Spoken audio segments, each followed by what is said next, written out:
pagi nih berangkat kerja, terus habis itu pulang kerja, parkir mobil, masuk rumah. That's it, sudah kelar urusan. Hai guys, welcome back to my channel. Apa kabar kalian? Semoga selalu dalam keadaan baik ya. Jadi guys, di video aku kali ini aku akan bahas sesuatu lagi sama kalian, yaitu mengenai kehidupan bertetangga di Amerika. Apa sih bedanya kehidupan bertetangga di Amerika sama di Indonesia? Alright, jadi hari ini kita akan bahas itu guys, dan ini base dari pengalaman aku ya. Dan sekarang kita mau bersepeda lagi sama si Jasmine. Sekalian kita akan keliling-keliling ke kompleks tetangga-tetangga sebelah. Dan karena cuacanya masih dingin guys, ini masih dalam suasana winter, jadi pakai jaket dulu. Meskipun keluar rumah, di depan rumah tetap pakai jaket guys, kalau nggak gitu kedinginan. Ya Ces, kalau nggak pakai jaket gini beneran nggak tahu ini berapa derajat, belum ngecek, tapi ini agak mendung dan anginnya sepoi-sepoi. Dan inilah suasana kompleks di perumahan aku guys. Dan satu-satunya yang main di depan rumah itu cuma aku sama Jasmine. Sekian lama kita tinggal di sini, belum pernah lihat sama sekali ada anak kecil yang main di depan rumah. Dan juga bosen ya di dalam rumah seharian gitu. Jadi ya aku bawa Jasmine keluar rumah lah, jalan-jalan di halaman, jalan-jalan di luar kompleks, bawa sepeda ataupun main di playground kayak gitu.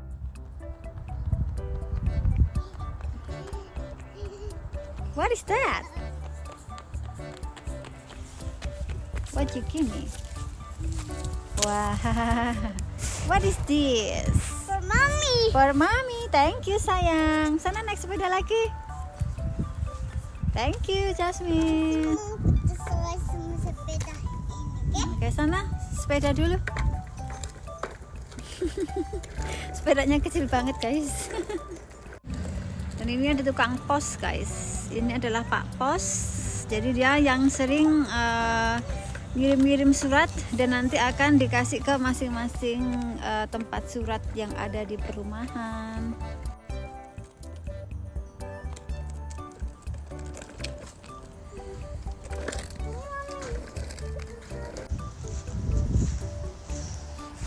Yeay, sekarang kita lagi main di playground guys. Ini juga nggak jauh dari rumah. Wah. Kita balik lagi ke rumah. Suhunya beda banget kalau di luar. Itu dinginnya luar biasa guys. Dan karena kedinginan ada yang kelaparan guys.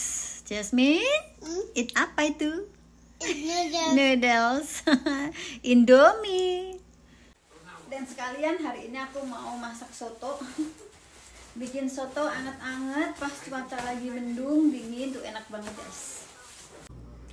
Jadi hal-hal yang aku notice selama aku tinggal di sini tentang kehidupan bertetangga di Amerika, itu aku ngeliatnya orangnya tuh kayak cenderung individualis gitu loh guys. Individualis itu dalam artian mereka itu bener-bener tidak mau mencampuri urusan orang lain, dan mereka itu sibuk dengan kehidupan mereka sendiri-sendiri. Jadi mereka pagi berangkat kerja, habis itu pulang kerja, parkir mobil, masuk rumah, that's it.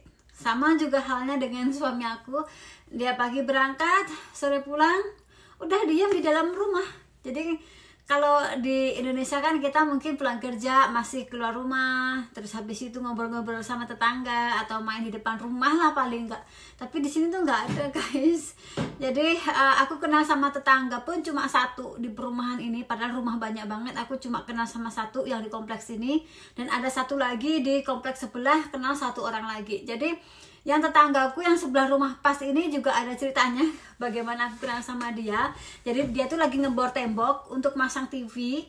Terus habis itu karena kita rumahnya dempetan, terus temboknya kita itu kayak satu, cuma sekat gitu doang loh guys, dan terbuat dari kayu. Jadi pas dia ngebor itu tembus ke rumah aku. Jadi dia ketok pintu minta maaf, terus habis itu selang berapa hari dia nembel temboknya itu.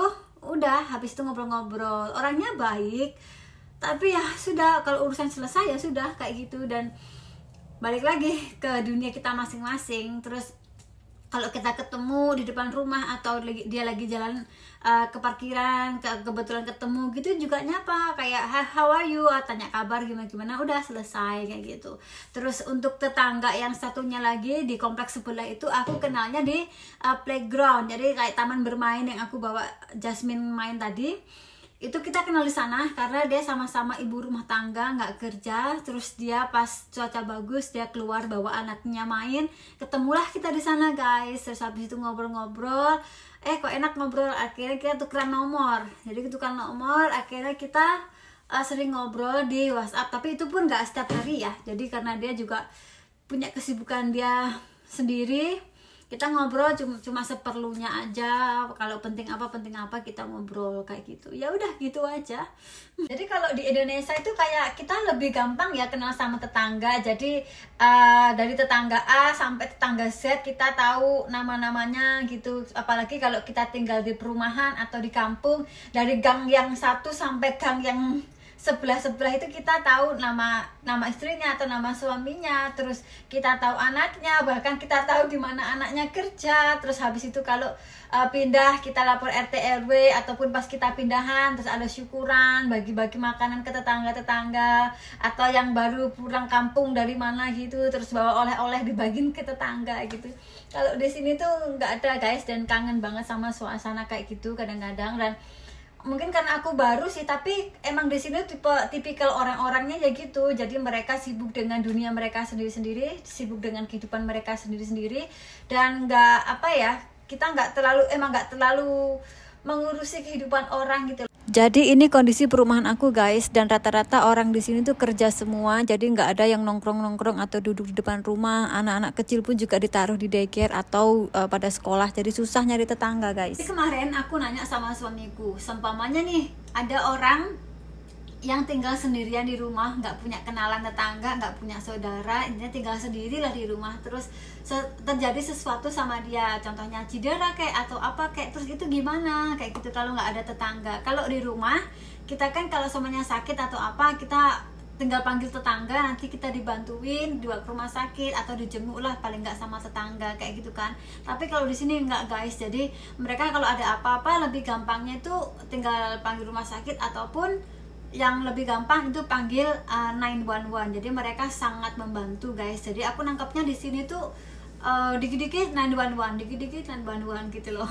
Jadi kalau aku nangkapnya tuh tingkat sekuritas atau keamanan di sini tuh juga bagus banget guys. Contohnya aja semuanya kalau kita telepon 911 atau dinas yang bersangkutan, itu mereka akan fast respon dan mereka akan bener-bener membantu kita kayak gitu. Jadi mereka cepat tanggap gitu loh. Selain di sini orangnya individualis atau mereka sibuk dengan urusan mereka masing-masing dan sangat tidak mau mencampuri urusan orang, di sini juga sangat menjunjung atau menghargai privasi orang lain guys. Jadi nggak ada ceritanya pagi-pagi kita setel musik keras, setel musik dangdutan sampai sekampung denger, terus habis itu sekampung bisa denger semua, itu bisa joget semua, itu nggak ada guys. Jadi kalau semuanya kalian di sini contohnya, terus habis itu kalian muter musik kayak gitu, bisa dilaporin polisi.